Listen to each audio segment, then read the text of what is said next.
You put them there, protect them, then take them out with armed guards and Humvees to their facilities if necessary to do their work, bring them back at night to sleep there, rest, take a shower. So you're keeping your brain trust safe. Is it for that?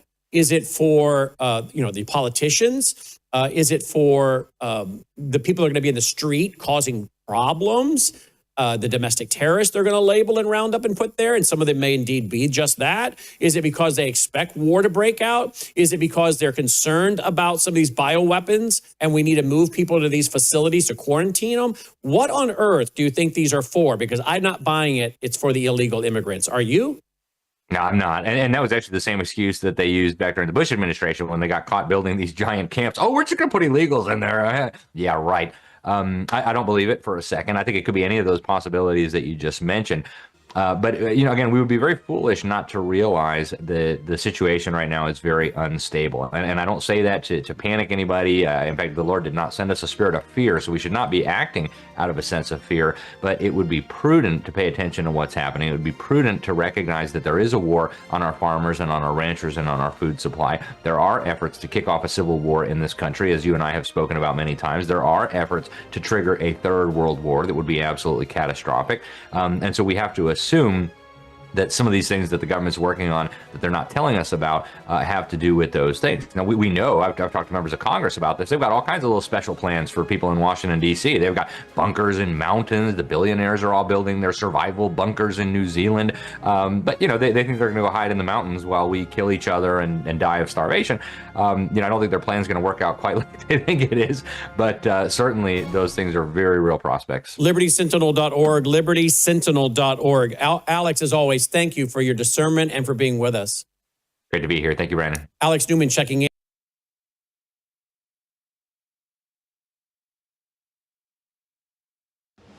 Colonel Rob Maness has a lifelong record of providing dedicated service to this nation. Having worked his way up from the enlisted ranks to full colonel, he served our country for more than 32 years. He has served as a bomber squadron commander, bomb disposal technician, Joint Chiefs of Staff Operations Officer, assisted the National Security Team with the campaign plan for the global war on terrorism. He authored the first theater nuclear war plan and served as the Vice Commander of America's largest airborne intelligence wing. Colonel Rob Maness is a true American hero.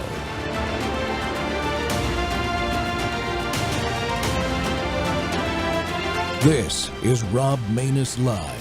I think it is the biggest scandal of my lifetime. There is a major development in the January 6th pipe bomber investigation. Blaze News has the exclusive. Its lead suspect is at the highest levels of government. And Steve joins me now. How long have you been working on this story? I've been pulling the threads on this for exactly 4 years. If anybody ever wondered why they made such a big deal out of arresting Steve, this is why. I was so shocked by what I saw, I immediately took it to a source in one of the most important, highest level investigative federal agencies in the country. And I said, you have to see this. After they looked at it for about 2 hours, the response that I got back was, holy F, she's one of us. And when you find out the position, this now will implicate so many people at the highest levels. What's your confidence level in this story?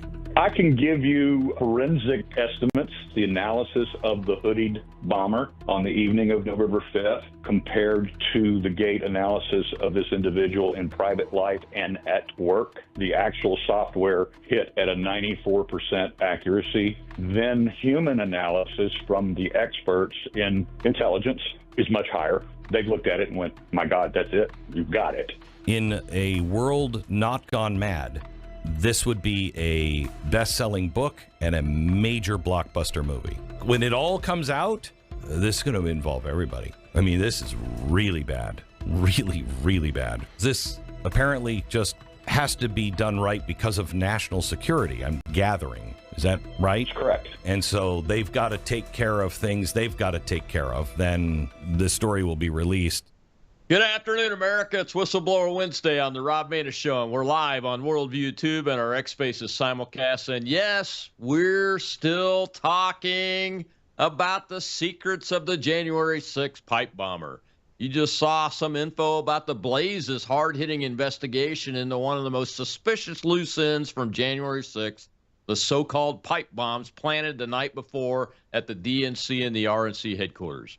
For 5 years, the FBI insisted these were live, viable explosives, deadly devices that could have killed dozens, yet they sat undetected for nearly 18 hours, while Secret Service agents, K-9 units, pedestrians, and even Vice President-elect Kamala Harris's motorcade rolled within just a few feet of the one at the DNC. No urgency, no blast perimeter, no real evacuation, just casual milling around like it was a prop, not a threat. And then late last year, the FBI announced they'd solved it after what you just saw there, Glenn Beck talking to Blaze independent reporter and journalist Steve Baker there about his investigation. That was in November. Okay, so as soon as this goes public from the Blaze, all of a sudden the FBI announced they've solved it. Brian Cole Jr., a 30-year-old autistic man from Virginia, allegedly confessed without a lawyer, claiming he parked near Folger Park and planted these devices. But the story is falling apart and fast. A 20-year ATF explosives veteran filed a report in Cole's defense. The powder inside wasn't properly mixed black powder, mostly large white chunks that couldn't detonate. The igniter, a single 9-volt battery, and steel wool incapable of setting off real explosives. New video analysis shows Cole's blue Nissan Sentra more than a mile away, a 6-minute drive at the precise moment that the hooded suspect was supposedly retrieving the second device from the park. And the Keystone Cops' response on J6? If these were real bombs, it was criminal negligence. Well, my guest today has been leading this charge, exposing these contradictions and more, and still is. Investigative journalist Steve Baker from The Blaze. Steve, welcome back to the Rob Maness Show, sir. Let's uncover the truth, or at least try, anyway. Thanks for having me back, Colonel. I appreciate it. As you know, I reached out to you pretty quickly after you guys broke your story, and I'm like, okay, I'm just kind of waiting on this to see what the other shoe is going to be. And then the other shoe is the FBI. All of a sudden, we solved it. Come on, man. What was? I just have to ask you for the record for the audiences, what's the biggest red flag of this whole incident that still leads you down the path to want to keep digging into this pipe bomb story? There actually is no one biggest red flag. That's the problem. And myself and my partner, Joe Hanneman at The Blaze, we have been doing a series. Parts 1 and 2 are already out of all of the inconvenient truths and facts and contradictions, lies and misrepresentations related to the January 6th pipe bomber. And it's a lot of information. I mean, it's a long read. This is not pap. This is not, summer reading on the beach of, some romance novel or something like that. This is serious information, and I encourage everybody to go to theblaze.com and find that. You can look up my name or Joe's name and find the 2-part series that is right now. Part 3 is in the works about this. And as I said, it is just one circumstance after another. And then when you combine them all, then it is a gigantic red flag. And it begins at the very beginning. I mean, when we first got information released to the public from the FBI, and they released, just a few seconds of the video, the blurry, almost like cartoon stop action, black and white video of the hooded pipe bomber walking around the DNC and the RNC on the night of January 5th. And then immediately a lot of analysts dove into that. Some very credible analysts dove into that and began to see and realize and calculate that what was released to the public was stop action, frame reduced, from whether it was 30 frames or 10 frames reduced down to 1 frame per second. And why would the FBI do that? And why would they release such a limited amount of information? I think the FBI may have released 1 minute total of the hooded pipe bomber up to this point, but they claim that they have 30,000, I said 30,000 pieces of video evidence related to that. Oh, wow. That sounds like more than 1 minute. I can tell you, I can tell you that we have harvested every single moment that the pipe bomber is on Capitol CCTV camera, and that's a little over 22 minutes. And the hooded bomber is not always on camera. There are blind spots, but when the bomber moves in and out of those cameras, we pick them back up again. But the bomber appeared on camera for the first time at 7:24 p.m. on the 5th, and then exited from a view at, I think it was 8:18 p.m. And that was with a couple of blind spots and gaps. The longest one being an 8-minute gap, where even the FBI concedes and asserts actually that the bomber reloaded, that the bomber was only carrying one device at a time, and then disappeared into Folger Park, where there's no Capitol CCTV coverage, to reload the backpack with the second device. That doesn't make any sense. No, and I will tell you now that I've been rambling for just a couple of minutes here, when we examine this closely, and you ask me what's the biggest red flag, the biggest red flag about the arrest of Brian Cole Jr. as the alleged pipe bomber is they are asserting that this young man, autistic, highly OCD, very, very much a creature of habit. I have interviewed neighbors. I have interviewed the 7-Eleven store owner, where he went every single day of his life for 13 years to buy 2 Cokes and a pizza every day. 13 years. This is like, Rain Man level stuff, 5 minutes to Wapner.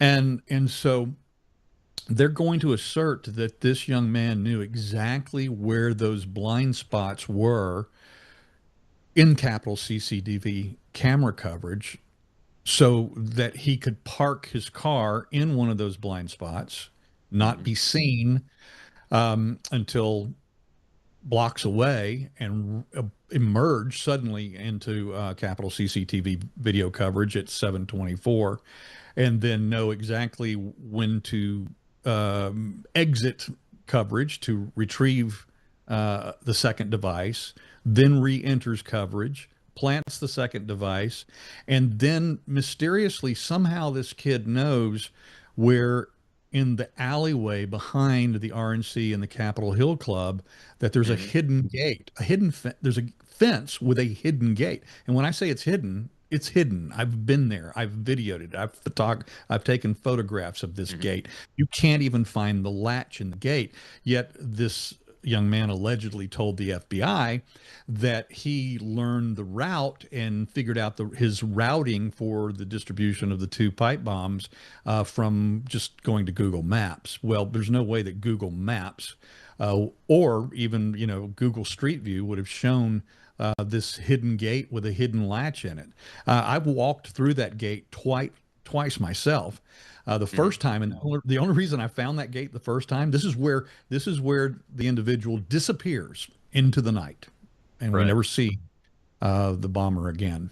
Is that the only reason I knew and could find the gate location? I knew that it existed because I had been told that from a congressional source. But the only reason I found it was because at the time there was snow on the ground. My first time to go back there and examine this area. So because there was snow, and the residents and the locals who use that and move in and out of that area would know where this gate was, and so you could see the footprints in the snow going to this hidden. It's like they disappear into this gate. You go over there and you examine it, and you find, and you look in between the slats, and you can find the hidden latch, and then it opens into a church garden on the other side.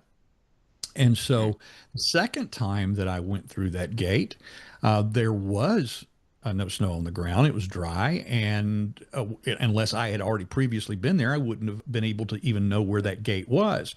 And in fact, when you open it, and I went through it at night, and when you open it from the alley side and then step through it into the church garden, it actually, it dumps you into a bush. It's not, there's not even a trail there. There's no visible signs of this gate existing. And to assert that this young man knew all about that, yeah, it strains credulity, as they say. Yeah, I'm a member of the Capitol Hill Club, and when I first joined, the manager gave me a tour, and we went out the back door down the first floor hallway. I think, if I remember right, it opens out into this area, and he never showed me a gate. So it's not like, and he would show you, this guy, if he thought it was important and used, he would probably have shown me that. So that's interesting. Yeah. Very interesting. No, it's kind of like it's hidden knowledge, and not hidden, but it's local knowledge. It's just one of those things. Yeah, that they don't want people going. They don't want people traipsing through the church garden. But it is an exit point that if you find it more convenient to come, because for some people that live there, they park their cars in the back. They've got their back doors to their homes. There's a couple of apartment buildings in that area. And so if you're wanting to go out to a different street and you want to take a shortcut to get there, you just need to know that gate exists. And there's no way that he would have known that from Google Maps or any other source unless there was pre-planning and instruction. And advice. Absolutely.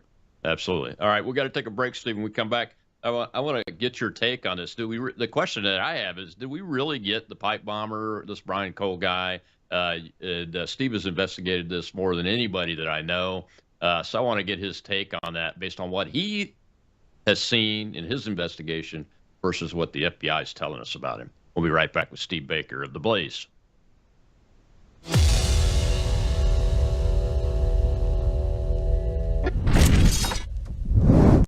Hello, I'm Brandon House. Would you like to gain access to over 20 years of my radio shows, TV shows, my books? I've written 15 books, and most of those books are ebooks now. And we have conference DVDs, conferences where we filmed our conferences at the Ozarks, literally starting 20 years ago.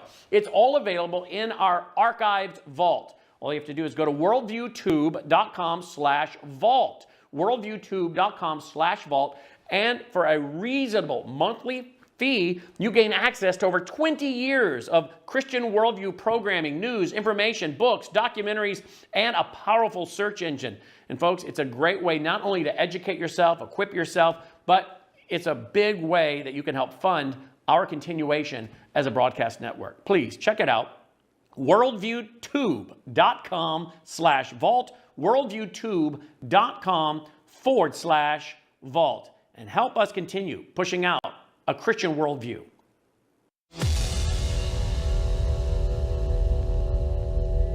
Person, and one of the biggest people they should have been trying to find, which is the person who laid a pipe bomb, which was a viable pipe bomb, we've learned. So did they misplace their priorities and the time and the attention away from, bigger issues and real things to go after, grandmother and grandfather? Also, House Republicans put out a report in early 2025 laying out some of the issues with the way that investigators approached the pipe bomb investigation, not securing the perimeter, a variety of issues that took place there. So obviously we have a lot of questions. We need answers. This is a great day to get this individual, but we've got a lot to learn. Those are important questions, especially in the culture that we're in, that is including the assassination and assassination attempts. And I should say more than one assassination, that National Guardsman, Becky. Sarah Beckstrom. So as we look at this, we know that pipe bombs were planted outside both the RNC and DNC. Welcome back to the Rob Maness Show. It's Whistleblower Wednesday, and my guest is investigative journalist Steve Baker from The Blaze. He's been investigating this. I mean, we're 5 years on now in addition to all the other work that he's done around January 6th and other investigations and reporting and those kind of things. And Steve, there is just so much stuff. You know, you heard in that clip there, and I think another clip's going to say it too. These were definitely viable devices, and my opinion has been for a long time that they surely don't look like they're viable, and everything. And now we have this kid, this 30-year-old autistic guy, and he's the guy. We have him dead to rights. He confessed. But your investigation, your initial one that you did for years, the facts that you found, uncovered, and investigated with scientific technology, with common sense, with eyewitnesses, didn't lead in this direction at all, which led to whoever your source was in that federal investigative service saying, this is one of us. When you presented the information to them, I mean, how do we square that? Have you figured out how to square that yet in your own mind? I mean, you're probably the most knowledgeable person of the known facts that are out in the public. I have to, unfortunately, defer part of that question to the Blaze Media legal department. That's all I can say about that right now. And there is plenty, let's just say this. There is so much exculpatory evidence related to Brian Cole Jr. that makes him a very obvious scapegoat, patsy, fall guy, however you want to put it. I had an FBI whistleblower, not one of the suspendables, none of the scary guys that people love to hate nowadays, you know, Kyle Seraphin and Steve Friend and the, as they call themselves, the suspendables. But this is a brand new whistleblower that came forward. He's not one of the suspendables. And he actually filed a whistleblowing protective disclosure with Congress. He has filed a couple of them now. He filed his first one with Barry Loudermilk, the chairman of the J6 Select subcommittee that's investigating everything related to January 6th.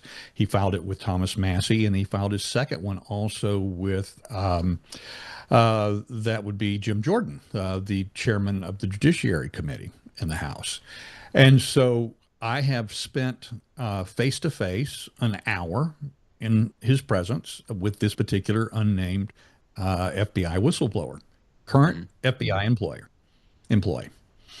And this individual told me, he said the reason why he was compelled to come forward is because in the early days after January 6th, when they were first deployed, and that was when I say they, that was his SOG group, Special Operations Group, which was a counter surveillance team.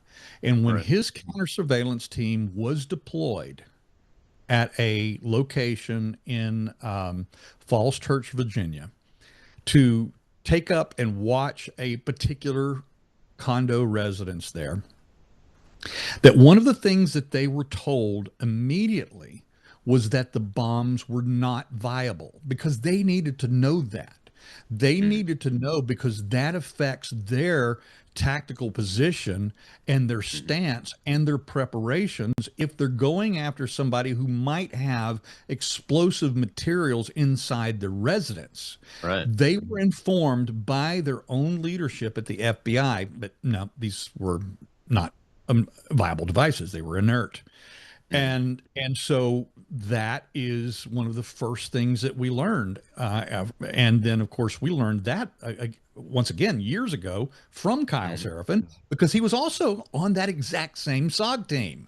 He was on that team. And then when the FBI started the process of rolling out this, this scapegoat, this patsy, Brian Cole, one of the things that they did is they started a disinformation campaign, and one of their spokespeople started telling people in D.C., including the White House, and lying and saying that Kyle Seraphin wasn't even on that team. Flat out lie. Now, how do I know that? Well, because, look, the White House is full of sources and leakers, and we know that that was the information that was being given to them by the FBI spokesperson. filling them in and informing them about this investigation. And they flat out lied about that. Well, the new guy, the new whistleblower, who's not part of Kyle's group, corroborated every single thing that we learned from Kyle 3 years ago about that surveillance unit. The second thing that he corroborated, and what really set him off and brought him to the point of being a whistleblower, is that they were only put on that address for 2 days. Now, just hang with me here for a second. I promise I won't bore anybody beyond, limit. But they were deployed with their counter surveillance team on January 12th, so 6 days after January 6th, because one of those residents, the residents that they were looking at, was the resident of what the FBI had identified as person of interest number 3. Person of interest number 3 also had been hosting at his residence on January 5th and 6th. Person of interest number 2. So have 2 POIs at the same address. They put them on the surveillance on the 12th. They pulled them on the 13th and sent them back to headquarters and field office to take phone calls. Pulled them off of the residence.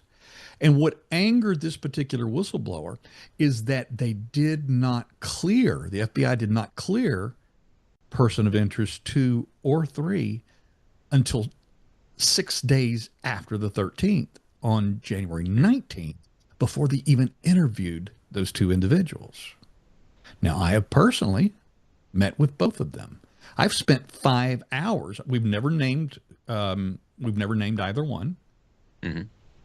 I spent 5 hours with person of interest number 2. And I know exactly why he was suspected, or at least a person of interest. And I would say that after 5 hours face-to-face with him, a 3-hour session, and then a follow-up session the next day, 2 hours, I would say that if I was the judge, jury, and executioner, I would probably clear him. I would say that about POI 2. But there's still questions out there about him and where he was and why he was there and what he was doing on the 5th in particular that are still unanswered questions and are steeped in high degrees of improbable behavior. Yeah. That's very interesting. And none of this townhouse, just to be clear, folks, this townhouse, these persons of interest have anything to do with Brian Cole. Nothing. Or his parents' house, No. or anything. Do we know any more about POI 3 and how he was cleared? POI 3 was cleared by a phone call interview. Now, this was the residence. He received a phone call from an FBI agent posing as a transit authority cop. Because POI 3, it was his Metro card that was used by POI 2 to go into the Capitol on the 5th and the 6th from Falls Church and attend the events and rallies that were going on there those 2 days. And because of that, they had one of the agents pretend that he was a transit authority cop and make that call. And it was a very short call, and they cleared him on the 19th. They had POI 2 was visit. He does not live in Virginia. He's out of state.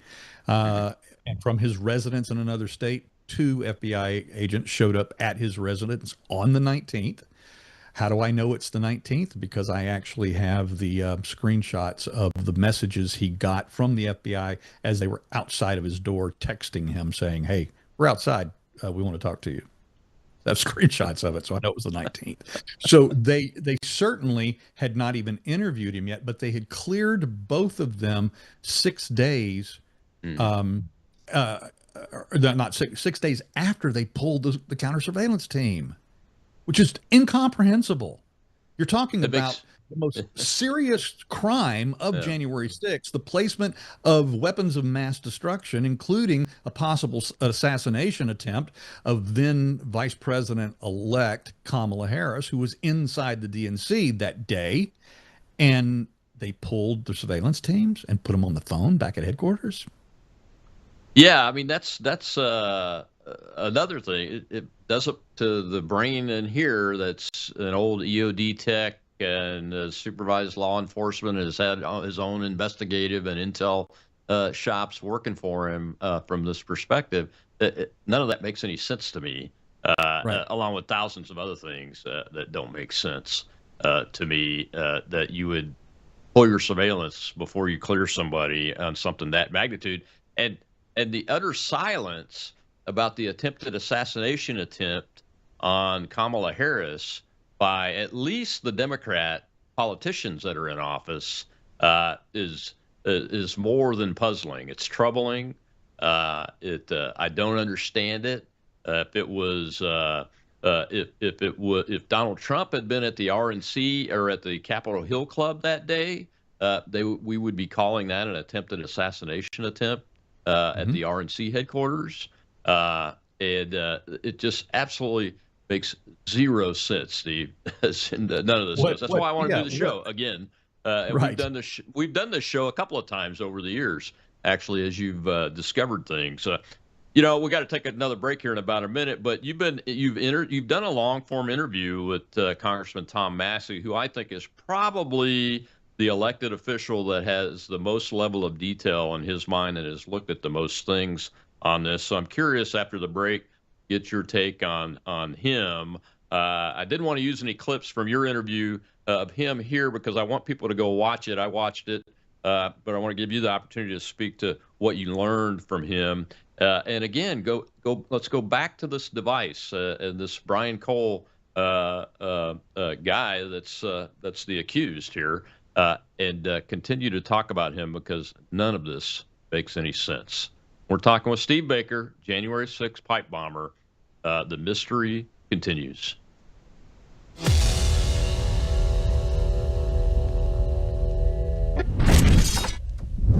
We have a big announcement, folks. It's called Bella Melt. In the first week, you lost 3 pounds on this, right? That is correct. Your GLP-1 is a natural hormone that's in every single one of our bodies. And your GLP-1 lets you know if you're full. It's a satiety hormone. So when your GLP is working properly, it does help suppress your appetite as well as reduce those cravings. So what it's going to do best is it's going to reduce your sugar cravings or any other cravings you have in your body. It's going to suppress that appetite. But where Melissa got the most benefit, I think, over the last week was the L-carnitine. The L-carnitine tells your mitochondria, this is where we talked about it before, this is where you produce energy in your cells. It actually tells those mitochondria to burn fat for fuel. MelissaHouseBG.com just now introducing for the first time Bella Melt with GLP-1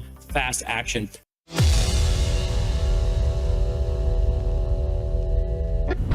New York Post reporting that this suspect, Brian Cole, had possible anarchist leanings. I have other contacts that spoke with people that lived in the neighborhood, that knew him. Any evidence at this point that you can tell us, any anti-ICE sentiment, any anti-police sentiment, any radicalization or evidence of radicalization that you and the team, to quote you, are finding and that you're seeing at this point? Well, the assistant director in charge of the Washington field office is an absolute manhunter. Darren, you saw him at the press conference today.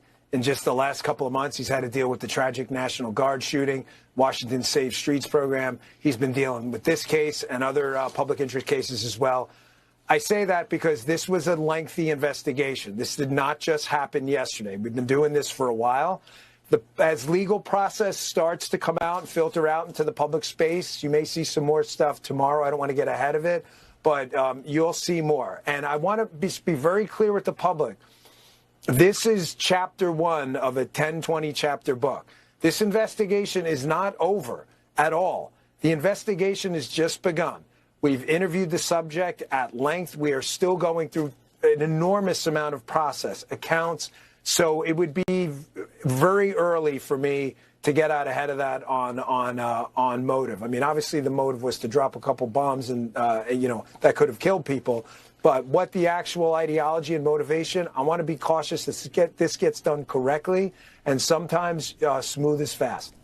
Welcome back to the Rob Maness Show. And yes, we are still talking about the mysteries of the January 6th Pike bomber, and investigative journalist Steve Baker of The Blaze is here with me today to talk about the latest series that he and his colleague Joe Hannity are writing about the story still today. And the reason that's happening, folks, let's just be very clear here, is there are still hundreds, if not thousands, of questions and holes in the stories. And quite honestly, there's no reason to not release every bit of information to fill those holes because it probably does exist in the government holdings of this information.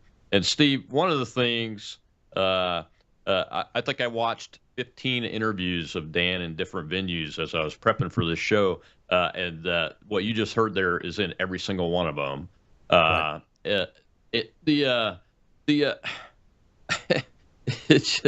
So it's my understanding that the FBI did not get any new information. This was a reviewing of information that they had from the beginning of the investigation when they collected information that had this revelation of Brian Cole is the perpetrator. Is that accurate? Well, that's what the FBI has told us. That, as a matter of fact, what they did is they brought in a quote-unquote red team of outside investigators. Don't know who those investigators are, if they came from the private sector or if they were from other agencies, HSI, CIA, who knows where they came from. But nevertheless, as a result of their re-look at 5-year-old evidence, is they say that's what led them to Brian Cole. And of course, then you have the 4-hour interview that he references. We have interviewed, the suspect or the subject. And of course, in that interview, after 2 hours of putting information into this autistic young man's head, they take a 20-minute break. Brian Cole puts his head down on the table. They come back in, sit down, and he raises his head up and he starts confessing to the crime. And it's an interesting thing that happened because, as it happens, the highest demographic of individuals who offer up false confessions in these interrogations are autistic individuals. Books written about. This is not this is not unknown in the forensic and crime and law enforcement world. So this is something that is known, and this is exactly what happened with this young man. And I believe that his legal team, in addition to the work that we're continuing to do, is going to show that and tear that apart. Well, I would think they would. I mean, the way you just described it is pretty common amongst false confessions, and I'm not saying that it's confirmed. That I'm just, this is a discussion show to try to get the facts out.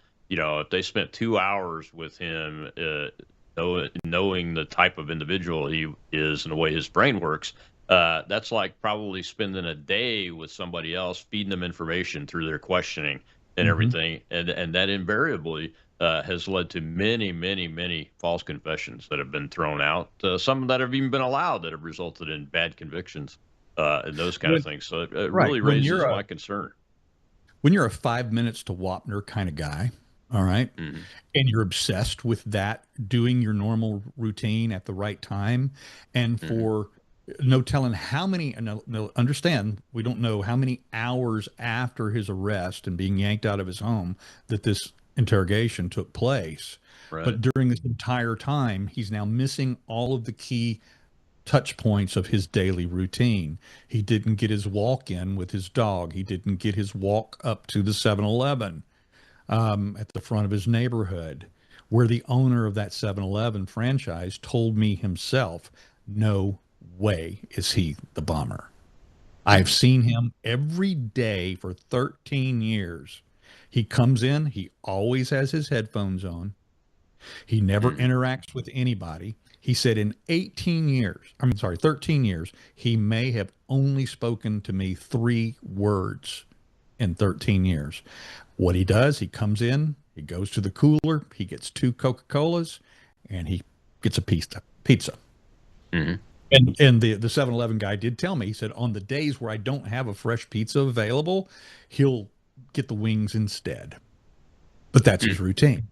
And he said, because I know that pizza is his preference, he said, I've always offered to make him a fresh pizza, but he doesn't wait on it. He refuses that because that upsets the next part of his routine. Yeah. And you couldn't see it. You couldn't see it from the mugshot because on that Fox News because of the lower third, the cryon there. But they allowed Cole to wear his headphones around his neck in his mugshot. Now, when have you ever seen that ever before in your life in a mugshot? Never. I have never seen anything like that. Never. That's amazing. Here's another question that I have, and I've read a lot of stuff about this, and that is the timeline of the evidence that the government says they have that has been revealed. Some of it has, anyway, to the public of this purchasing the materials to build the devices. I mean, this timeline doesn't really logically match up to this event on this day in the context that this day was, the 5th and 6th of January were happening with the 2020 election and all that, does it? No, it doesn't. And of course, again, this is something else that begs credulity when you're talking about building a case and a motive for these bombs. And variously, he's been accused of being a Trump supporter. Variously, he's been accused of claimed to be a Trump voter. He's also been said to be apolitical and that he hates all parties. He's also it's been said that in his interrogation that he admitted that he was inspired by the Irish Troubles. Young black autistic guy from Northern Virginia was inspired by the Irish Troubles in taking this action. And then when you start putting all this together with his purchase history, the purchase history began in 2018. January 6th was 2021. Yeah. So it had nothing to do with the vote, this purchase history of these items. These items also, by the way, are in millions of people. There are millions of people and men in this country in their garages and in their workshops and in their work vans have these identical components. Millions, all of them. He purchased them at different times over the course of several years, and many of the major items that he needed to pull this off on January 5th and 6th were not purchased till after January 6th. Makes no sense. How many times have I said that during the show? That makes absolutely no sense whatsoever. I guess he used a credit card? Is that the guy at the 7-Eleven? Does he talk about him using a credit card or a debit card, or does he use cash? I didn't ask the 7-Eleven guy about whether he paid for cash or with credit card, but we know that he had at least 6 credit cards in his name. Now, okay, I don't want to get into a lot of other things that we know, but he is a junior, Brian Cole Jr. Brian Cole Sr. has had his own legal problems. He's a bail bondsman, and he's also, we know, because we've looked into, we've done backgrounds on all the family members related to the various characters, involved in this. It's the thing you have to do. It's what the FBI does. And they know about his financial issues, and they also know, they should know, the FBI should know, because we know that the father may or may not have used his son's name to acquire financial instruments. We'll just say that. May or may not have. Interesting.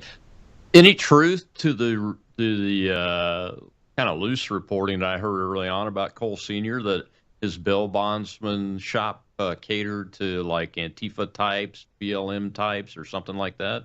I mean, Anything like you, that? you could make it. I mean, look, if you have, you know how it is in the social media world. If you have one intersection with an unsavory character, you're guilty by association. You know, you get one picture with somebody. You know, look, I mean, look at the Epstein files itself. You know, you're at some party in New York City in Manhattan, and you end up in a photo with Epstein. That doesn't mean that you were ever on the Lolita Express or his island, or that you were doing business with him, or you were raping young women just because you happened to be in the same room at the same time. But nevertheless, that I wouldn't go so far as to even looking at that right now. Yeah. It's interesting. I go back to my original story about my wife stopped me from taking my bag to the pickup truck on January 4th to come up there because I had been invited by a friend to be at the president's speech at the Ellipse. And my phone would have been trapped in that geofencing that was done that ended up convicting a lot of January 6 people in one way or another, or destroying their lives just by being investigated and accused. Very similar to the Epstein file issue. This right here. Well, we got to take another break here in a second, Steve, but I want to talk about the device and a little bit more about his legal team. I have found one clip from one of his attorneys that will play coming back into the segment. But the device itself, the Blaze, Steve's colleagues done a great report on the device itself and what this Bureau of Alcohol, Tobacco, and Firearms former agent, 20-year career agent, wrote about it on behalf of the defense of Brian Cole Jr. about the device itself. And I still think I'm right. If it's not a training device, it's at a minimum not a viable device. And we need to get to the bottom of that, because there's a vast difference in the crime if it's a viable device or a non-viable device, because you have two different sets of circumstances and intent there. So I'll be right back with Steve Baker of The Blaze. Yes, we are still talking about the mysteries of the January 6th pipe bomber.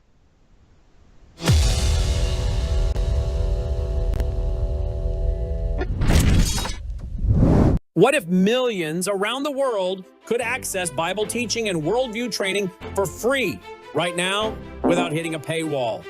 That's exactly what happens every day at worldviewtube.com because of the Worldview Weekend Foundation. We don't lock our live stream behind PayPal. We don't restrict our content to members only. Instead, the Worldview Weekend Foundation helps cover the cost of delivering free educational and ministry programming to people across the nation and around the world. And it's not just programming. My Sunday night church service, where I taught verse by verse through Revelation for 18 months, and now I am teaching through the book of Daniel, is made possible through the support of our church, Worldview Weekend Foundation. If you believe this kind of truth-centered biblical teaching must continue, donate today. Go now to worldviewfoundation.com. You'll also find our mailing address and phone number there if you'd rather give by phone or mail. That's worldviewfoundation.com. Thank you.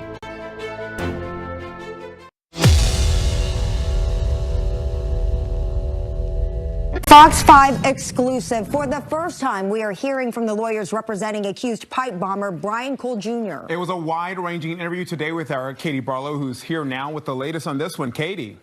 Cole's lawyer, Mario Williams, says Cole voted for Trump twice before he was arrested and charged with interstate transportation of explosive devices and a malicious attempt to use explosive devices. And he was arrested back in December. He's now pleaded not guilty to both charges. Williams also says he believes the president's pardon for all January 6 defendants applies to Cole. The lawyers are planning to make a filing with the court soon, laying out that argument that the pardon applies.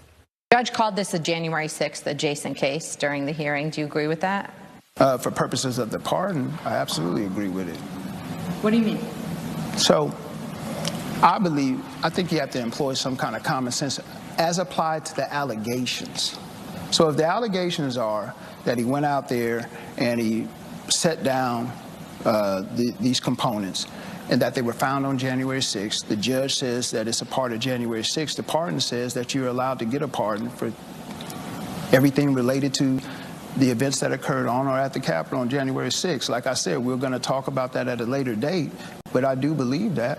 Sounds like you believe it's a strong argument he should get a pardon. 100%.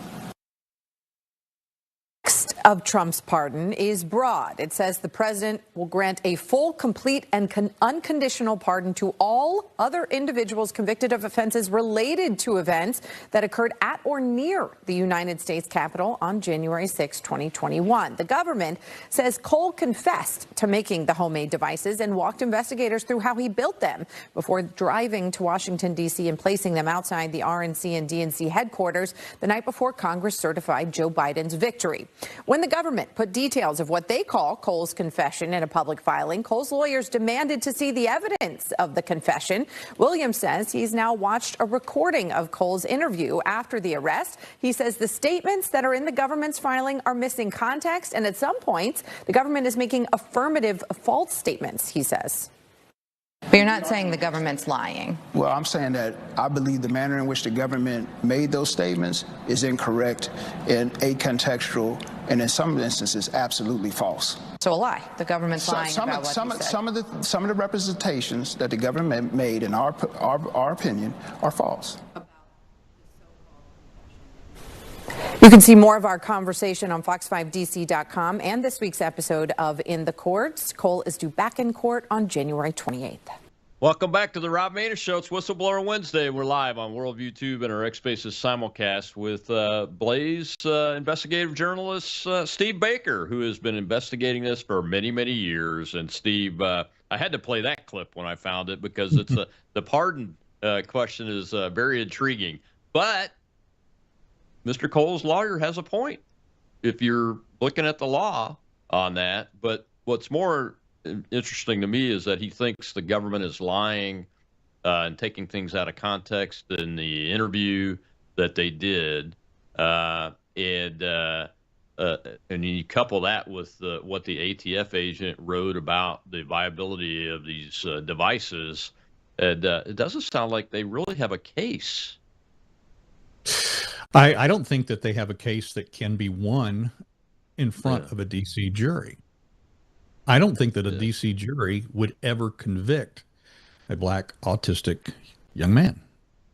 Not with as many holes as are popping up in this particular narrative. Now, let's talk about that pardon just for a second, okay? It says related to January 6th. Okay. So what you're saying is that Brian Cole Jr. was placing those bombs with only a 1 hour timer on them, kitchen timer, on each of the devices, 17 hours before they were discovered, and you're expecting us now to believe that they're related to January 6th. That would imply that Cole was part of a conspiracy and knew that January 6th was going to happen. I didn't know it was going to happen. The FBI certainly did. We have their notes from their tabletop exercise weeks in advance that they predicted something like this could happen. The New York Police Department predicted and warned the Capitol Police that they had a what storm coming that day. Yeah. Many other intelligence agencies warned, including elements of the DOD or DOW now, DOD then, that there was a possible big event coming that day that was going to get out of hand. So you're going to tell me that that Cole knew it was coming, and that's why he chose the time, the place. And if he knew it, and it was a part of January 6th, this is why I don't think that the pardon is going to apply, because it has to be related. Well, if it was related, then they had to have a 24-hour timer on them or a remote detonation device, which neither device had. I want to jump to something else real quick. I want to talk about this. And this because there's stuff that comes up in my X timeline every single day about the pipe bomb, whether I'm posting about it or not. There's always something there. Yeah. And one of the most interesting aspects, and this is something that people, and I saw it today, and it's why it's on my mind. Somebody responded to one of my tweets and said, it's highly unlikely that Brian Cole Jr. would wave at the Capitol Police car as the Capitol Police car was as the bomber was walking in front of the Capitol Hill Club, and there was a Capitol Police car coming from the other direction, and it looked like that he sticks his hand up and he waves, or whoever the person is waves at the Capitol Police car. I will tell you that 2 years before this new explosion and reporting initiated by us, and this arrest by the FBI 5 years later of this young man, Brian Cole, is that I had a discussion, and this goes back to your references to Thomas Massey as being the guy, the congressman most on top of the pipe bomb issues, and in fact he is. But the reason that Thomas Massey was most on top of it is because the senior staff member that he had in the 2 years leading up to the new administration was a guy by the name of Marshall Yates.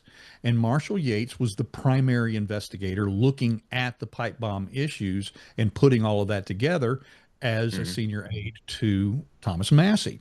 And Marshall Yates told me himself that he believed that that was not a wave, that was an arm stretch, and that because we've seen what other people interpret as, like pulling a bra out, but there's several other times in the 22 minutes that we have the bomber on camera that there's an apparent, shoulder thing going on.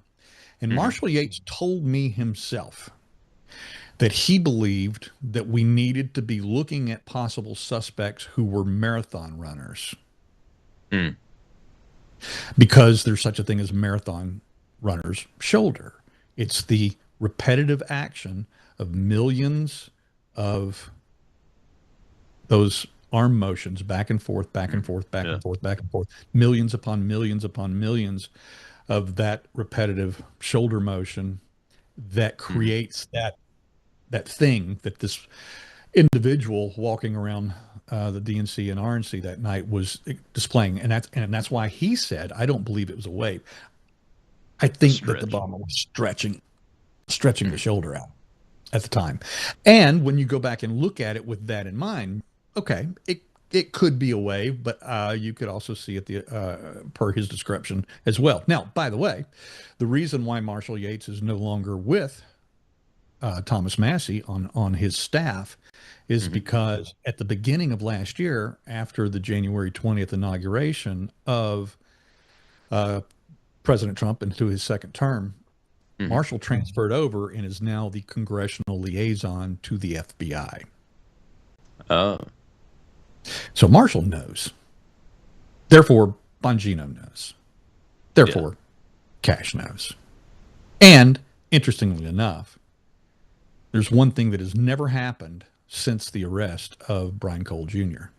The White House, no one at the White House, including the president, has ever congratulated Cash and Dan for the successful conclusion of this 5-year manhunt.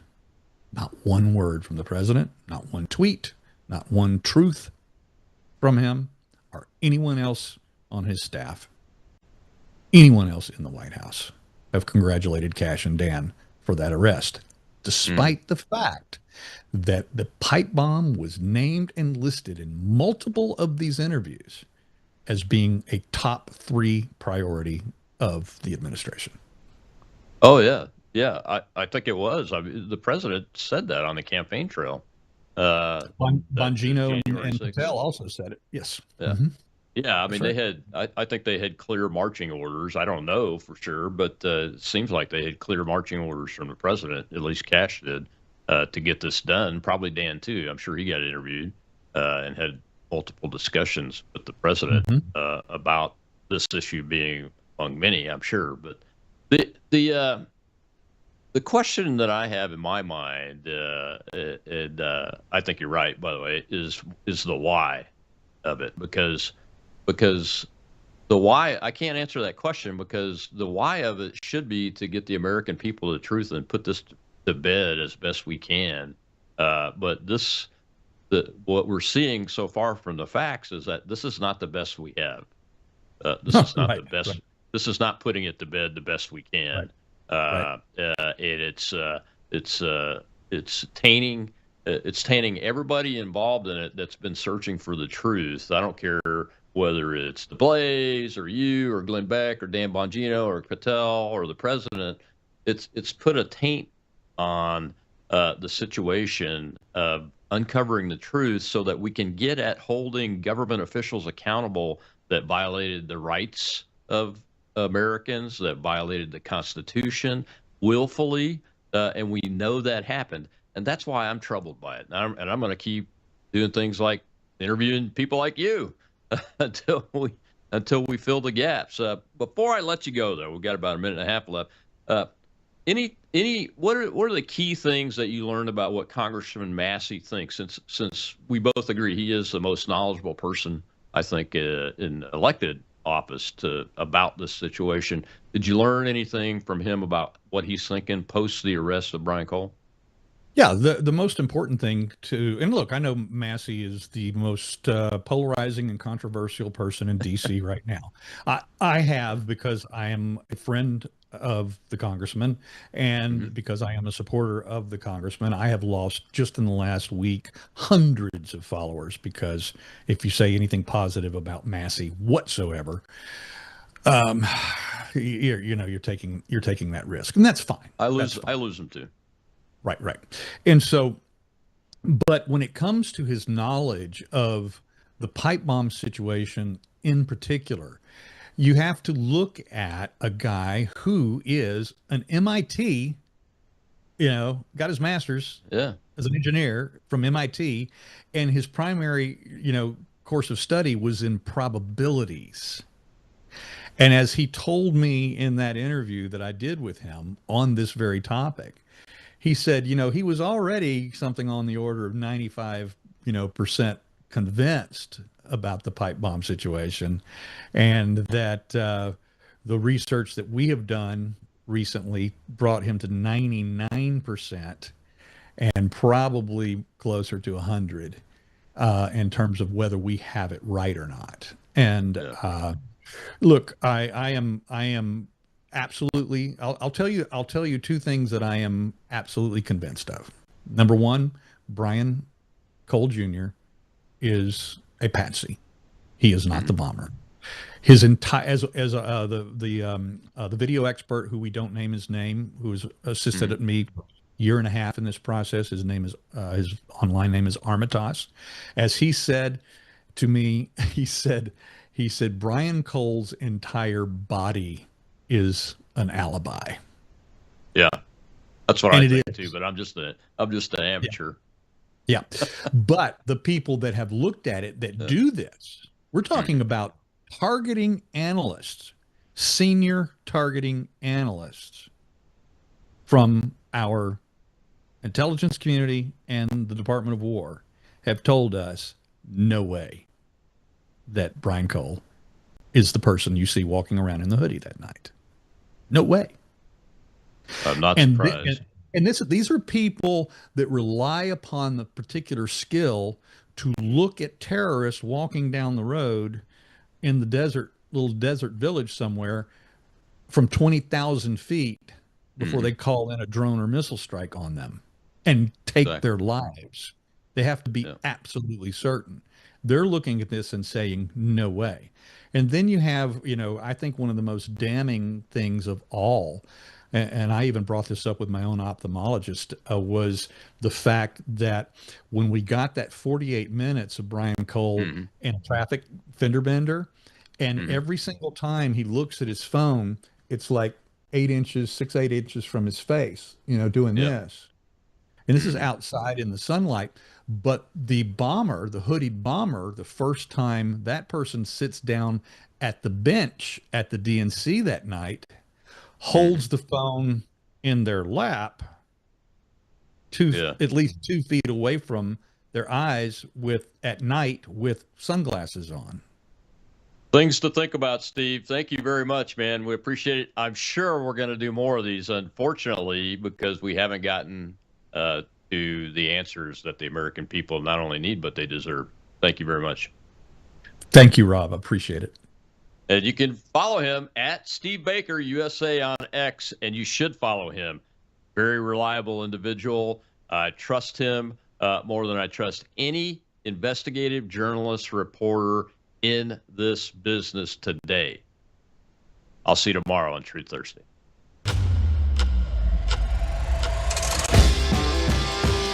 All right.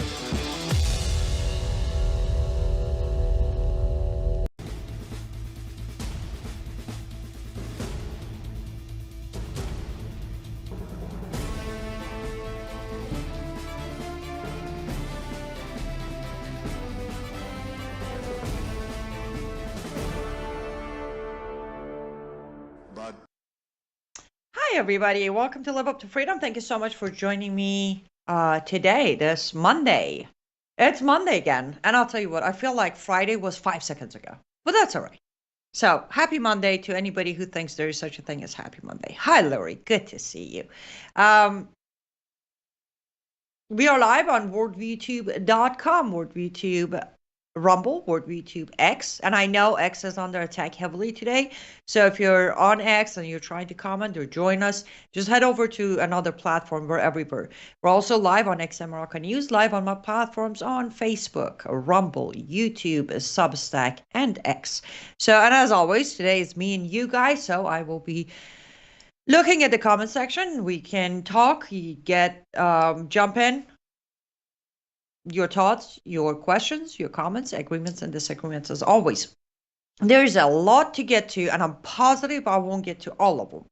But I want to make sure two things are too important to get to. So the very first thing I want to get to is what happened on Saturday, February 14, 2026, around the world.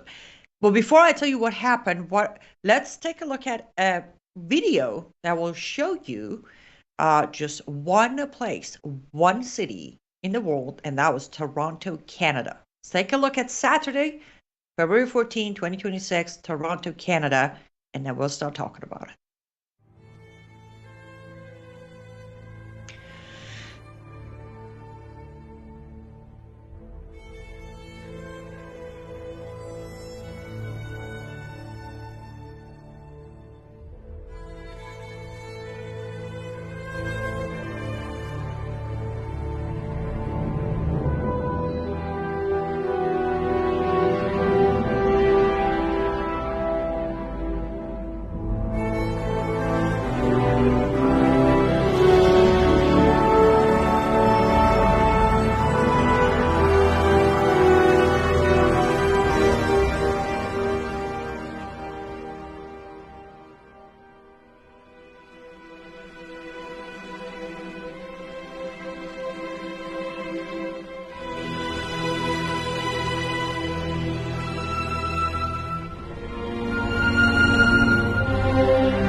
I think I have watched this specific video over a dozen times.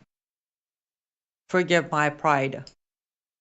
There are many different numbers out there, but I prefer to go with the Toronto police confirmed numbers, which was 350,000 plus.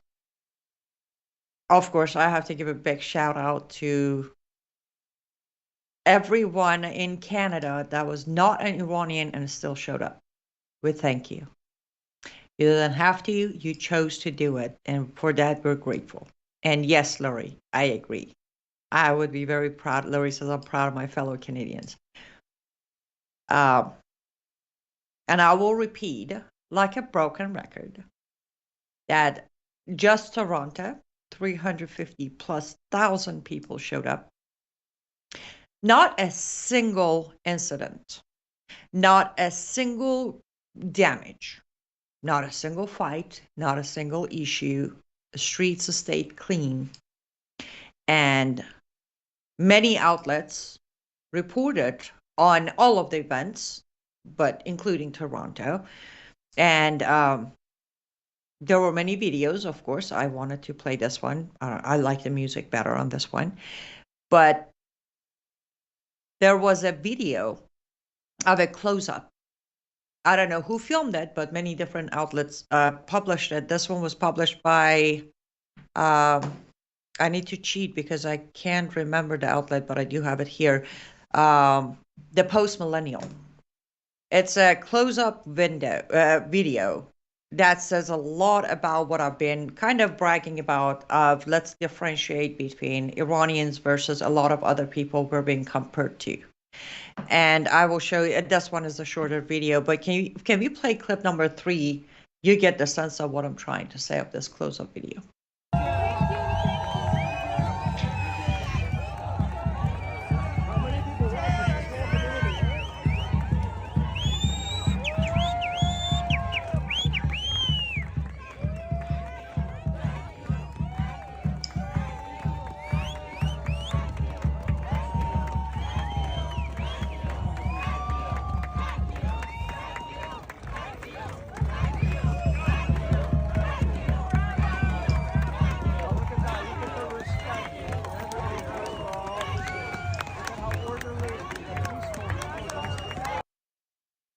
Did you hear the comment? Look how orderly and peaceful these people are. I don't know if I've ever seen a video of such huge number of people at a rally. And I want to add to it, guys, we have a lot of anger inside, but none of us have taken it out on the streets of our home, on the police, fire department, those providing protection. We haven't. And that makes me very proud. Also, helps me make my point that stop with your, did you not see what happened in Gaza? Did you not see what happened in Iraq? Did you not see what happened in Afghanistan? Yada, yada, Libya, here and there. Show me a single rally by any of those that you're using as an example to avoid helping Iran and Iranian people. Show me a single one of them who pulled in, based on Millennial Post as well, 1 million plus people showed up between Toronto, Los Angeles, Munich, Paris, London only. We're not even bringing in the smaller rallies, just those 5 cities, 1 million plus people. Not a single incident, I repeat, not a single incident, not a single fight, not a single report, not a single disrespect to police or anyone there who was providing security, nothing.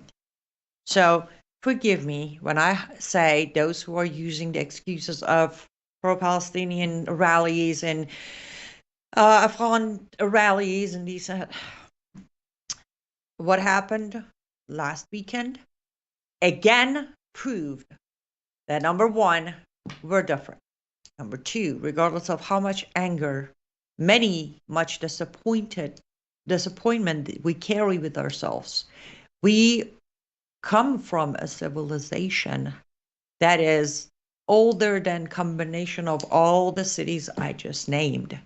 We are civilized people, and we don't react. We don't bite the hand that feeds us either. But we will remember the hands that is taking away the hope that bravery has created. The hope we all have inside and outside of Iran wasn't based on somebody's post and somebody's promise and somebody's, false hope. This hope is because of the bravery of all Iranians inside and outside of Iran. I repeat, inside and outside, and we'll get to the outside part in a minute. That's why we have hope. And those who are trying to take away that hope will remember. History will remember, regardless of how many people try to overwrite it, twist it, and rewrite it. History is going to remember that today, on February 16th, 30 days after the great respect issued towards the regime of Iran by Trump administration, specifically Trump himself, we are stepping into Geneva for the second round of negotiations with the regime of Iran, which is something we will dissect a little bit further on our next segment, because we have to go take our first ad break. So don't go anywhere. When we come back, we're going to continue this discussion.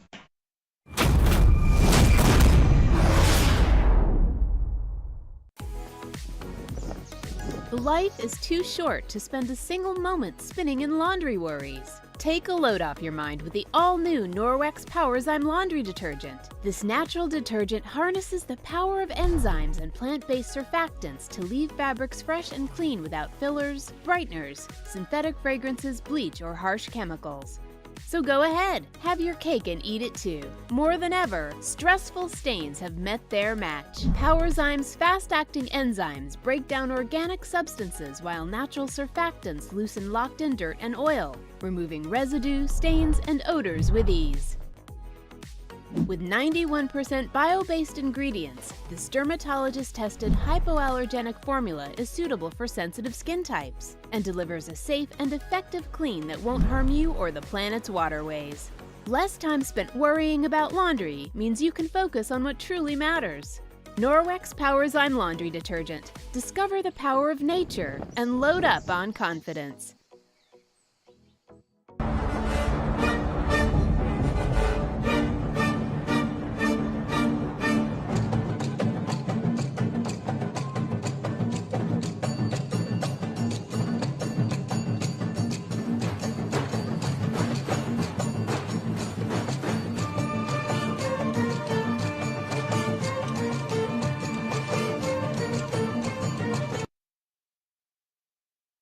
$150,000 plus confirmed by Los Angeles Police Department that showed up in Los Angeles. You just saw the short video. Though I love that music, I wanted to play a shorter version and cut it right when it needed to be cut. So let me be proud for a minute again. You just saw it. A giant flag of Iran. In the middle, all you know the words. Help is on its way. Take that message however you want. But pay attention to the giant banner picture of Crown Prince Pahlavi next to it. I have said many times when I'm asked, why are you so stubborn and, kind of a snappy at times, I'm like, it's a Persian thing. Well, there you go. My fellow Persians just put a nice message out there for anybody who still thinks somehow, somewhere, all of us are so dumb to believe things. We don't. That moment, originally on Saturday, on one of the streams, I saw this scene of the flag and the picture of Crown. I'm like, they're my people. I'm sorry. I'm not sorry, actually. I love it. They're my people. You can sit around and whomever you are and keep saying, he's a nice guy. I don't know if he's got popularity, blah, blah, blah, blah. Let's go get negotiations and get a good deal out of it. when 1 million plus show up on the streets of 5 major cities in the world, all uniform in the message, the pictures, and the chant, I guess we're all just going to have to find a very good eye doctor for some people who can see it, or a ear doctor who might, help them hear the voice of Iranians. Inside Iran, you've seen the videos. Outside of Iran, you've seen the videos. Is there any question left in anybody's mind? Maybe. And it's at a point where I agree with the comment that came up. I need to check and see who said it, but somebody said, be aware of those who have nothing to lose. Iranian people, myself included, today we have nothing to lose. Nothing. But we have a lot to gain.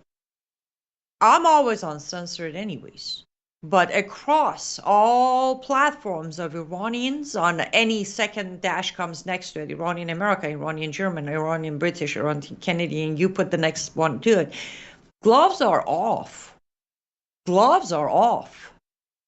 It's one thing to be an Obama, right? It's one thing to be an Obama. You get there, you say, hey, I get it. You guys are oppressed and you don't like the way life is going, but go home. It is the law of your country and it is what it is. It's one thing.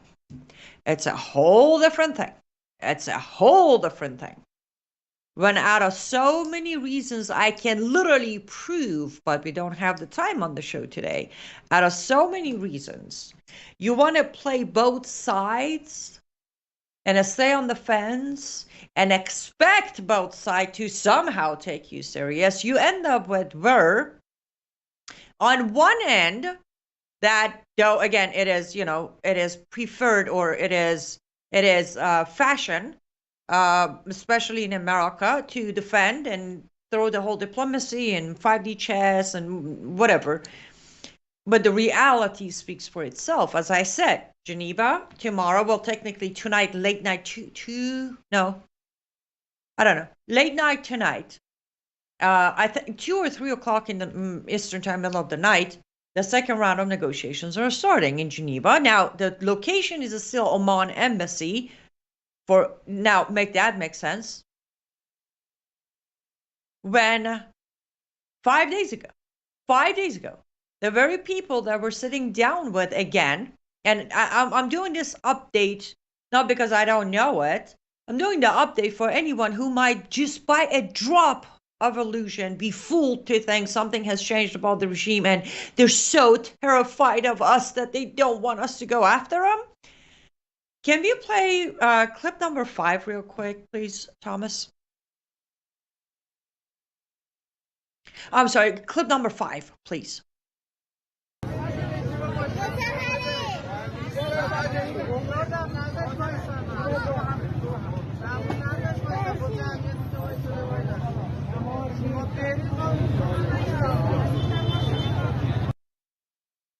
Five days ago. This video is from 5 days ago. After the first round of negotiations, middle of the first and second round of negotiations, just in case if you didn't pick up on it, the guy in the suit and the mask is Trump.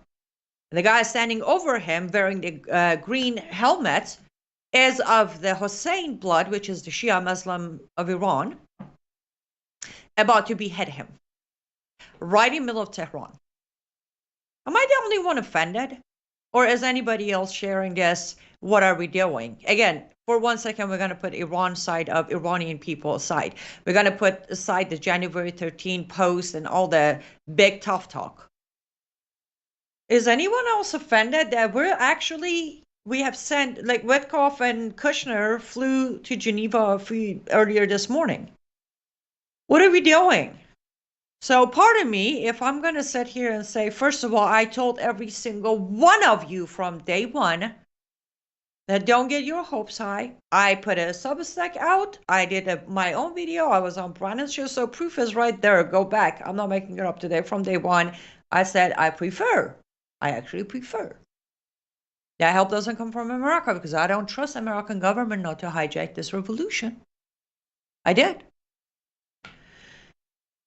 But for anybody who came at me telling me I'm ungrateful and I should be deported and my citizenship should be revoked, Well, take that to the bank.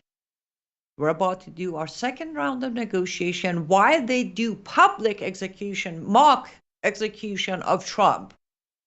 So you tell me who's the tough guy here. You tell me who's the top dog here. We got 2/3 of our military is standing by around Iran, and this is why they pull off. You know why? Because at this point, words have turned into jokes, even for the mullahs. And for anybody who's going to comment or come at me like, oh, by end of the week, we're going to attack him. There's a time and a place when you miss the window of opportunity, no matter what you do after that, it becomes useless and meaningless. And this is absolutely, most certainly one of those times. I see your comments coming in, and we need to get to your comments because I love talking to you guys on Rumble. Hey, Dylan, good to see you. It's been a while. Dan Dreyer, how you doing? Dan says 18 F-35 fighter jets with 6 refueling aircraft left from England heading to the Middle East. That's wonderful. But Dan, tell me, what does that mean? Please do tell me, what does that mean? After everything I just said, you tell me, what does that mean? To me, it means nothing. It means a squad. It means a bunch of muscle flexing. It means we're going to still approach diplomacy. For 47 years, US, Canada, Mexico, France, Italy, Germany, UK, they all approached diplomacy. Do you really think under the current circumstances, Tony Blair and Trump are going to give up their Gaza 15-minute city and peace port to go to war with Iran? And let's not mention about a month ago, about 5 weeks ago, if we did what we said, first of all, we shouldn't have said anything, but if we did what we needed to do, like Israel did during 12 Days War, it would have been just a walk in a park. Now, after giving Iran about 5-6 weeks of heads up, you know what happens? This will turn into a full-on war. You really think for last 5-6 weeks, Iran's been just sitting there waiting for us to go in? You really don't think they've been coordinating between their proxies, such as Hezbollah, Hamas, Houthis, Taliban, all of them? Or are we going to be so arrogant to think we can take all of them out in one day without endangering our own military members? Why did we have, again, first of all, we should have stayed out of it. Neither attacking them nor going feeding them. There was no reason we could have just stayed out of it. But we don't know how to do that. We don't know how to do that. Good to see you, Bill, on YouTube. Pokey, always good to see you on YouTube as well. Hi, Kendall. Great to see you. Hey, Perry. How you doing? We got good comments coming on YouTube. I'm glad YouTube is picking back up again.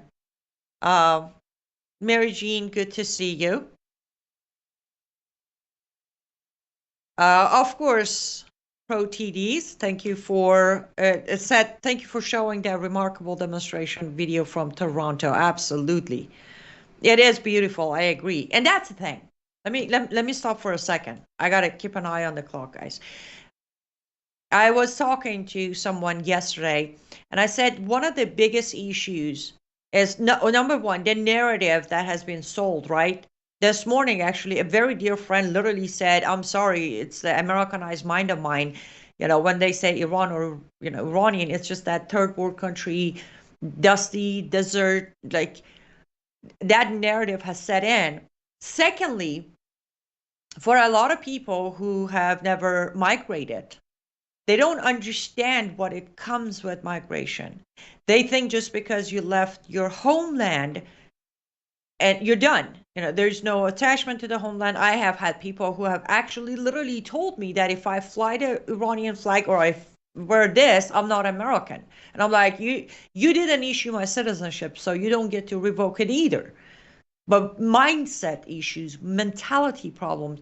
One thing a lot of people, including a lot of politicians, including Trump on top, don't understand is because of our history and culture and civilization, no matter what, when there is a call for unity of Iranians, you have witnessed it.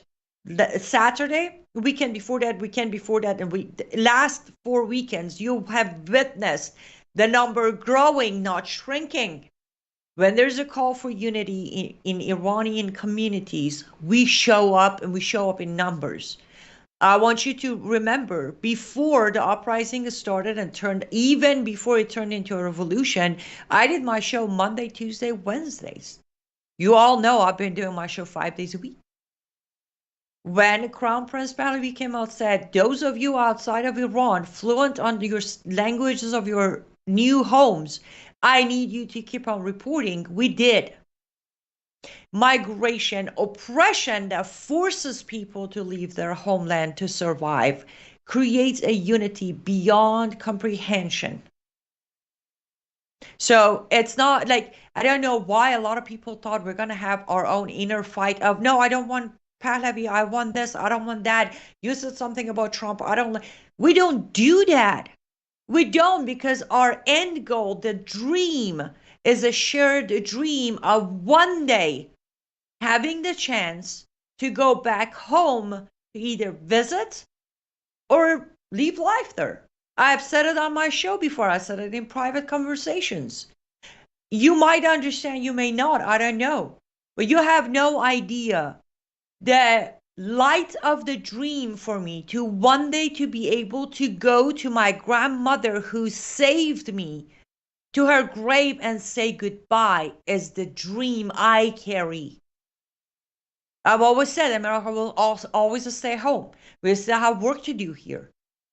But that simple dream, that 5 minutes of life, is what creates the unity for me to stand by my fellow Iranians, even if I get attacked by Americans telling me I'm not an American, even if they tell me I'm ungrateful, even if they call me a traitor and saying my citizenship should be revoked. We don't get bullied. Listen, Iranian people, we got thick skin because we've been bullied for too long. There is no bullying us to give up. There is no pushing us to take our factual words back. The facts are on the table. Either people will see them or they won't. But I will sit here today proudly and say, what happened? I had personal friends texting me yesterday asking, what did you think of LA? What did you think of Munich? What did you think of Paris? What did you think of Toronto? Yes, the world was shocked. They thought they saw the biggest of it 2 weeks ago. They had no idea what's going to happen. Now, we haven't even got to Munich yet. Munich was the center. It was the heart of it. Why? Because Crown Prince Pahlavi himself, who was already in Munich, was the speaker. He was there. Over 500,000 showed up in Munich, Germany. And he showed up and he did a speech. And I said to many people that if you had any doubts as to why we have voted for him, watch him, watch his wife on that stage, and listen to his words. Listen to his interview after that. Listen to him, and you'll understand why we are asking for him. Why, regardless of somebody's opinion, and I don't know, well, I do know it's the arrogance and the narcissist in Trump that everybody is a good-looking guy and a good guy and a good-looking guy and a good guy. He can call Crown Prince Pahlavi a good guy who doesn't have the popularity of Iranian people. That doesn't change the fact that by far, name one exiled leader of a revolution who pulled in 1 million plus people in 5 major cities in the world. Name them. You can't. And that's actually one of the main reasons that Western governments will do everything in their power to stop Crown Reza Pahlavi to become the new leader of Iran. That is a terrifying thought. To know how popular one exiled leader can be The imagination of how popular he's going to be inside his own country as the leader of that country and how much power he's going to hold in the region is a terrifying thought for Western governments. And again, take it or leave it. Facts are on the table. And we need to go take our next ad break so I can chill and calm down. We'll be right back.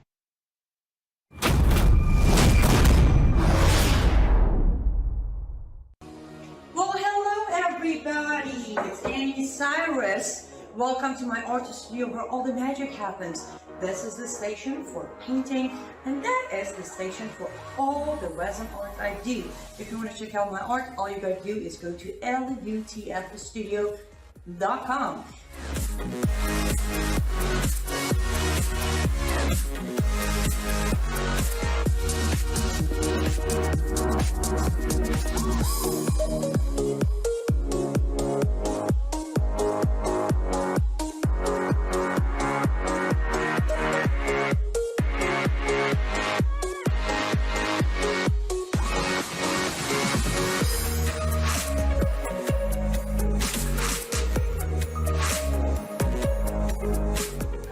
Finish this painting, but I'm sure, for at least I hope, I'll see you at lutfstudio.com. Welcome back to Live Up to Freedom. Thank you so much for staying with me until now. That was an exciting segment. Just a reminder, if you like to support me financially, I'll be very blunt and transparent. If you like to support my work, my mission, my show, my Substack, all of it financially, there are a few ways you can do that. Number one, of course, as we run the ad on the first ad break, you can go to cyruswellness.com. It's going to take you to a landing page of my consultant page with Norwex, where you can purchase products that are 100% chemical free, which means it's going to give you a healthier household. And if you use their hygiene and skincare product, healthier you, while saving money. Percentage of your purchase will turn into commission towards my consultant account. The other way is, of course, my art studio, which is lutfstudio.com. That's lutfstudio.com. You can use promo code MISSION to get 10% off. Also, you can become a paid subscriber on my Substack. That's liveuptofreedom.substack.com, liveuptofreedom.substack.com. Sherry, I do see your comment, and if it's okay, I hope you don't mind. But I know you are already a subscriber on my Substack since you're commenting on Substack. If you go to my page, search for Constitution. I have done a Substack, a very long expose on Constitution versus Sharia, one must fall. That's literally the title of it. If you locate that on my Substack, or I can message it to you after the show, what you're asking for, the answer is right there. I have a side-by-side comparison of the conflict between Sharia versus Constitution. And I don't mean just me rambling on. I literally have the amendment article of the Constitution next to it, verse of Quran or Sirah or Hadith or Reliance of the Traveler. So the side-by-side comparison is on my Substack. You can either print it, copy, paste what you need for your push tomorrow. So hopefully that will help you in some way. Thank you, Kim. Good to see you. And yes, prayers are needed. Prayers are always needed. You are very welcome, Sherry. You're welcome. Yes, Dan, I promise you, this is a muscle flex. There is no going back, you know. Pookie said, talking snake media silent. Of course. I promise you, you didn't see any of the coverage and the footages of the weekend rallies of any of those major 5 cities that I mentioned. You probably didn't see them on CNN, Fox News, MSNBC, or Newsmax for that matter, since they have joined the other side as well. Hey, Kevin, it's good to see you. Nomad, thank you so much for being here. Excuse me. Persians at this time in history are so much more courageous than Americans could ever imagine to be ever. Oh, that it was you who said be ever of the person who has nothing to lose. Exactly. I saw it and then I lost track of where it was. Okay.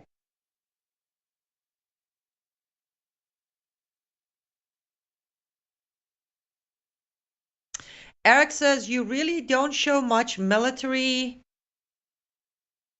prowess in your analysis. I don't actually know what PROWESS means, but I don't show anything except facts in my analysis. درود بر تو همچنین سینا جان. I'm trying to see, I'm trying to be level-headed and check on your comments. The Iranian underground persecuted church is one of the most anointed, dedicated in the world. Know it. Yes, Deliverance Hope on YouTube. Agreed. I have said it on my other shows of, can you imagine? Can you imagine the fact that the number of Iranian coming to Christ, knowing the consequences inside Iran, should tell you where they're at. That should, just by itself, that should tell you where they are at. Not that hard. Okay, now, we talked about a few of the things. We want to talk about this. I said we'll remember the hands that are, feeding the tyrants, the regime. I talked about the second round of meetings coming up here in a few hours. But let's go ahead and, it's like 5 seconds, I think, or so. I'll let Crown Reza Pahlavi give you his thoughts, and then I'll give you my thoughts, and then we continue going from there. But let's play clip number 2, please. This was from Saturday. I don't think these negotiations will amount to anything. The regime is simply buying time yet again. But every day that goes by, more people could die. Anybody agree with him? Because I do. I do. Even Hexet does. Well, excluding the last sentence. Hexet said, what? Achieving a deal with Iran will be a very hard task. So why are you trying? Why are you trying? I'll tell you why you're trying. Because you prefer not to have, as I concluded on last segment, because you prefer not to have the man with so much popularity, so much access, so much knowledge to ever be in power. You don't want that to happen. I'm sure most of you heard of Christian Amanpour, the typical leftist sellout CNN reporter who I have gone after her many times. Many Iranians have. Specifically, the biggest, self-sabotage was in 2022 when Amanpour decided to go ahead and interview Raisi, then president of Iran, who later died in a helicopter crash. And she sat there interviewing him while wearing a hijab during the time of Mahsa Amini uprising. This is Christian Amanpour for you. So nobody's disappointed on our side. But she was at the Munich secretary event, and she decided to sit there and do interviews with few people. Most of them I don't care. But she also started asking questions of Crown Prince Pahlavi, which here, it's a very short clip. But one, I want you to listen very carefully to Christian Amanpour and the way she phrases the question, just in case if you don't know her, just in case if you don't know why I have gone after her many times. Like within the phrasing of the question, you catch on with her anti-Semitism and anti-Israel narrative. And then I want you to listen even more carefully, way more carefully to Crown Prince Pahlavi's answer, specifically the very closing sentence of his answer, and then I will expand from there. Let's go ahead and, I'm sorry, this is clip number 4. You have been to Israel. You have, I believe, visited the Western Wall. You are supported by this Israeli government. I want to know what you think and why you think that's important, because equally, this Israeli government has shown itself to be incredibly intolerant of its own citizens' rights, its Muslim citizens' rights inside Israel, and of course in Gaza, the occupied West Bank, and it's very controversial. So I just wondered why you think that is an important relationship to build. Well, first I would say that I think there are only 2 nations on this planet that can claim they have a biblical relationship with one another. One is Israel, one is Iran. And it goes back to the time of Cyrus the Great. Cyrus the Great, who liberated the Jewish slaves in Babylon and helped them rebuild their temple in Jerusalem. And when Iranians go and gather at Pasargad around Cyrus the Great's tomb years ago, of all walks of life, of different ethnicities, different religions, and celebrate Cyrus the Great, because he represents every values that Iranians cherish and believe in, and say that we are not a nation at war with our neighbors. We can be trusted partners in the region, working with the Arab countries, working with Israel, as opposed to a regime that is acting the way it did. That's the difference right there. We need to be able to show the world that Iranians, unlike this regime, are committed to friendly relationship with our neighbors. We don't have any issue with the Arabs. We don't have any issue with the Israelis. And why is Israel important? Because I think it is a very important strategic partner to Iran when it comes to this. I'm thinking beyond just the politics of it. I'm talking about the water crisis in Iran, which is a major issue for us, well beyond politics. If there's no water, there's no life. And guess who have the best specialists and experts in the world dealing with water issues? Israeli experts. One of the reasons I went to Israel was to talk about that as well. And there's so many ways that we can engage and partner with them, helping us in that area, as opposed to a regime that says, no, they don't even have the right to exist. That's the difference. So it's not necessarily focusing only on one country. It's a regional thing, but most importantly, from the prism, whether it's Europe or the United States, why can't we, as people of that region, be the ones working together to bring about stability without having to depend on an armada of U.S. aircraft carriers to maintain stability and peace in the region? Did you hear that? Gosh, I love this man. But can you see how that one last sentence by itself would basically terrify the Western leaders, especially the 5 main Western countries? Why can't we be the region that we can work together to bring stability to the region instead of relying on America's help? Oh, can you believe? Now, here's a question I'll propose here. President Trump, you want peace in Middle East, don't you? Well, you claim you want peace in Middle East. Did you hear his last sentence? So let's be very honest. You do not want peace in Middle East. You want to be the Prince of Peace. There's a difference. There's a huge difference, sir. Because anyone who was seeking peace or minimizing chaos or cutting down on the never-ending wars in the region would get behind Crown Prince Pahlavi and say, here's the thing, let's go. What can I do for you? Instead of avoiding him, ignoring him, and then when I'm cornered, I say, he's a good guy, but it's inappropriate for me to meet with him. Well, let's see who comes out of this uprising, and let's see where it goes. I don't think he's got the popularity. I do apologize ahead of time for what I'm about to say, but especially